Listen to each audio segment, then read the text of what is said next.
There are many identities on this continent, and many of us in Europe actually have several identities. We are obsessed with identity in Europe. Either we believe that we are either Turkish or German, but actually many in Europe are both Turkish and German. And you can have other kinds of identities also. Many say that I'm not a homosexual, but many say that they are. Or they can be Roma people, or so there are so many identities which we really have to pay respect to. And this report said clearly that you have the right to keep your own identity, but you also have certain obligations as a European. There are some values that are binding us together. As we were working on this report, the time frame was, I believe we started sometime in October 2010, and when the report was submitted to the Committee of Ministers, it was May 2011. And in the course of that time, in fact, a number of important European leaders referred to the problems of multiculturalism. In fact, saying things like it has failed, and so it was very interesting that this happened as we were working on this report. So there is that perception in Europe that multiculturalism has failed on the part of leaders, apparently, as they're also expressing it very clearly.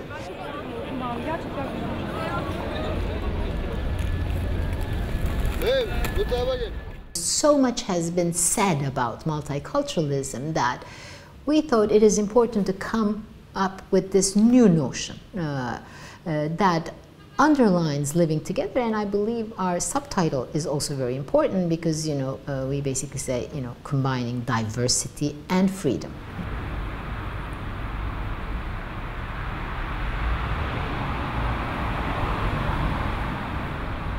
In some British cities, multiculturalism meant a retreat from basic fundamental principles of a free and open society. For example, the equality of men and women, the right to choose who you marry yourself, the treatment of young women. And we did go in some places quite far down the route of cultural relativism and so-called parallel societies. In old times, someone called them ghettos.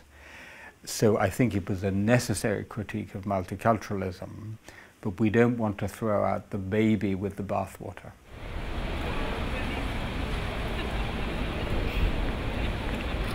Le pire, c'est de laisser les immigrés, disons, dans cette zone grise où ils sont tolérés mais pas responsabilisés.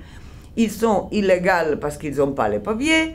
Ils sont illégaux parce qu'ils n'ont pas les papiers. Comme ils sont illégaux, ils sont évidemment victimes et sujets à toutes sortes de pressions, même de chantage. Et donc, ils sont à la limite de la criminalité, pas parce que parfois ils la choisissent, mais parce qu'ils en sont presque obligés.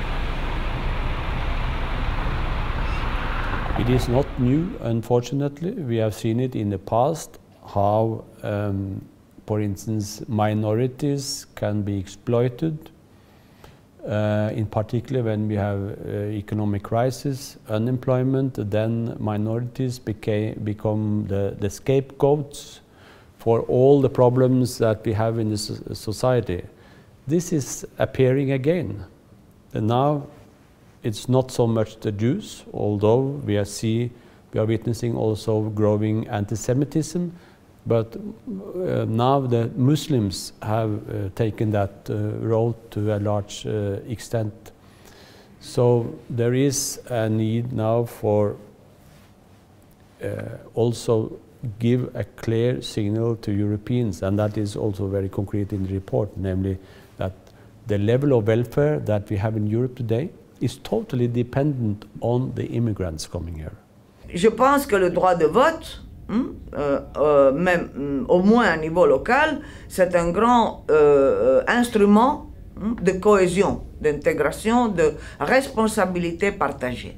Mais le message que nous donnons, c'est aussi que cette question d'intégrer des millions de personnes, qu'ils soient musulmans ou pas musulmans, même si apparemment c'est les musulmans qui posent le plus de problèmes, quote unquote, c'est tellement complexe qu'il faut que tout le monde et toute la société se penche sur le dossier, que ce soit les syndicats, que ce soit les entreprises, les administrations locales, le gouvernement, les universités, mais aussi la société civile. Donc, notre message à nous, c'est qu'il y a un grand effort à faire, qu'évidemment le gouvernement a plus de responsabilités que d'autres, ça c'est évident, mais c'est un grand effort de compréhension de toute la société, de tout le pays, si vous voulez.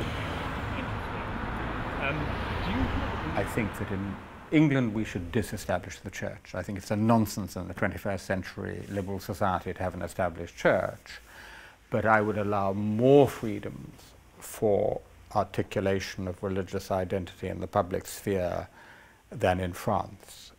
In my view, I regard, for example, the debate about the burqa as a totally marginal and slightly absurd debate, a displacement debate.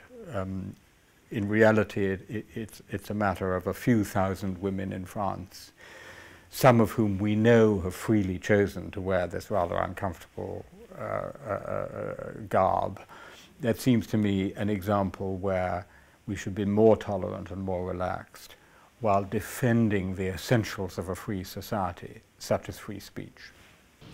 Now, the notion Islamophobia is a bit, I think, too general. It doesn't really cover the ground that well, perhaps, and that's what we did in the report, using the notion anti-Muslim.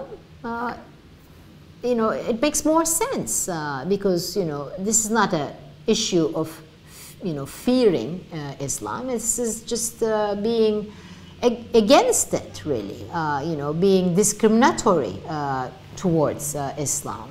So it shouldn't be confused with the fear, you know. I mean, what does fear really tell us? You know, it's something that is probably pumped in movies and in, you know, television by the discourses of some political party leaders. But fear, what is more important than fear, is discrimination, really.